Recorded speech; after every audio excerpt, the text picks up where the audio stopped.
Hi everyone, this video is a revision guide for the topic of user groups and the barriers that they might face. So we're going to discuss two different things then, what the user groups are and what barriers might be in place or might be there to prevent these user groups from taking part in sport.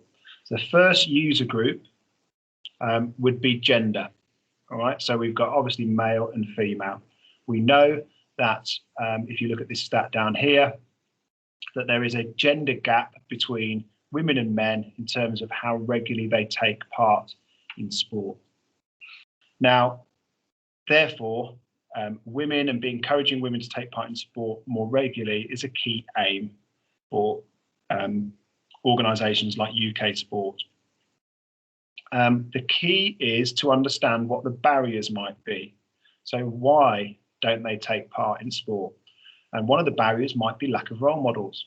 For example, we do have some key role models like Dina Asher-Smith and Jess Ennis from athletics, and we know more and more there are women footballers who are having a greater sort of coverage in the media, but generally, if you compare them to men, there's a lack of role models. It also, one of the other barriers might be to do with the traditional role of women in the family as the homemaker, and therefore that might still exist and prevent some women psychologically of aspiring towards taking part in sport in their spare time. There are two barriers there for women. Then let's move on to age. Now, depending on what age you are talking about for each user group, depending on what the barriers are. So let's talk about retired and over 50s.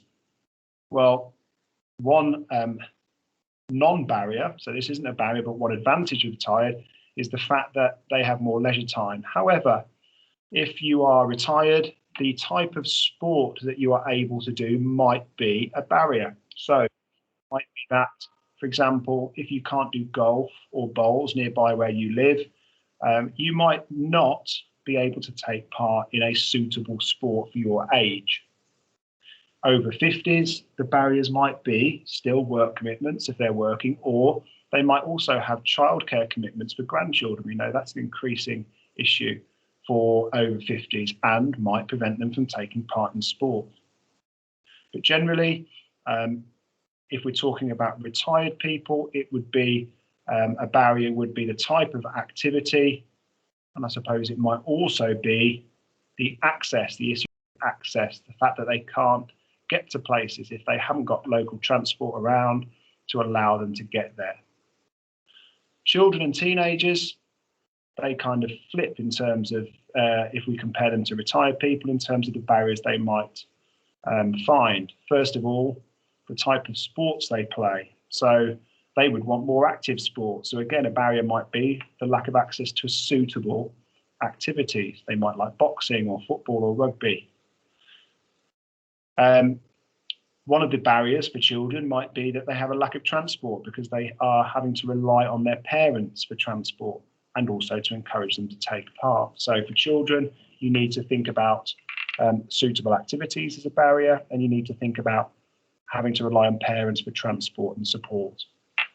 For teenagers, it might be something like lack of time, because we know that teenagers are generally in full-time education, and therefore they would be limited with the time that they have to take part in sport due to being at school or in college. Now let's think about the user groups that are defined by their socio-economic status. And let's concentrate on unemployed and economically disadvantaged people.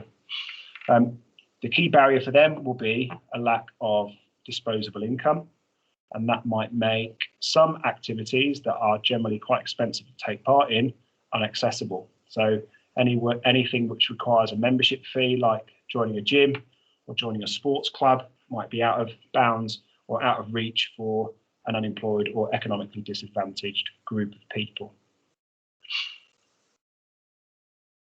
Now moving on to ethnicity, we know that again, there is a lack of representation in sport for certain players and performers from ethnic backgrounds, and that might mean that there is a lack of role models, similar to the issue that we had with women.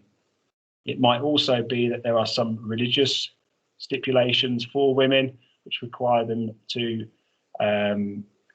be covered when they're out in public, which might also cause an issue for taking part in some sports when they can't wear clothing that's suitable for that sport. And finally, disability. There are some obvious barriers for disability which might relate to their ability to take part in a able-bodied sport. So, for example, a wheelchair user or someone with other physical disabilities. There will be a key barrier to taking part in certain sports. It might also be there is a lack of access through lack of transport or lack of physical access to the building, with a lack of ramps and lifts, which might mean that certain facilities are out of use for or are not possible to be used for disability. It also might be a funding issue because they might feel that they can't afford to take part if they're not working through their disability, and also potentially a discrimination and a lack of role models again. So their perception of not being able to take part in sport and the perception of other people on their abilities might be a barrier for them to overcome. Okay, so those are the user groups and a brief discussion on the barriers, but by no means all of the barriers that you could use. And here is an exam question for you to have a go. So pause the video, read the scenario, and think of 4 barriers that would be appropriate. And here are the answers. Okay, so read the answers carefully and mark your answer, and then please make sure you look through the mark scheme and make note of any other answers that you didn't get. Obviously there are 8 there, you only had to pick out 4, so make sure you are aware of what the other 4 marks were that would have also gained the mark in that question. Thank you very much.